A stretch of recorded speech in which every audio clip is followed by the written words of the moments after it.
पवारांच्या राष्ट्रवादीचे आमदार बापू पठारे यांचा मुलगा आज भाजपत प्रवेश करणार। सुरेंद्र पठारेंसह 22 माजी नगरसेवकांचा भाजपमध्ये प्रवेश होणार।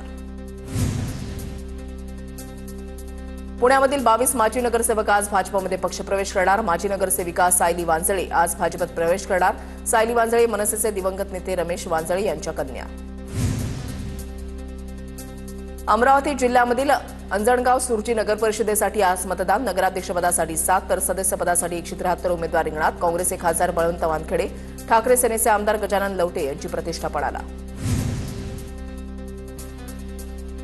पुणे महापालिका निवडणुकांच्या प्रचारासाठी सभा मैदानांचे दर जाहीर। पुणे पालिकेचा निर्णय। ठाणे पालिकेसाठी महाविकास आघाडीची पहिली बैठक पार पडली। पवारांच्या राष्ट्रवादीकडून ठाण्यातील 50 जागांची मागणी। राज्याच्या अनेक भागामध्ये थंडीचा कडाका वाढला। पुढील 2 दिवस गारवा आणखी वाढणार असल्याचा हवामान खात्याचा अंदाज।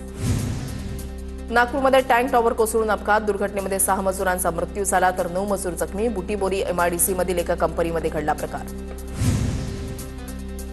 हनी ट्रॅपद्वारे 2 कोटींची खंडणी मागणारी टोळी चेरबंद। नागपूर पोलिसांच्या गुन्हे शाखेनं केली कारवाई।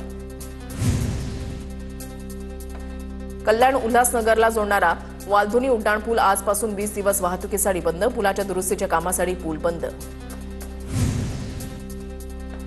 मुंबईच्या सुनाभट्टी भागातील एका घरामध्ये रात्री कुकरचा स्फोटामध्ये 1 जण जखमी। जखमीवर सायन रुग्णालयामध्ये उपचार सुरू।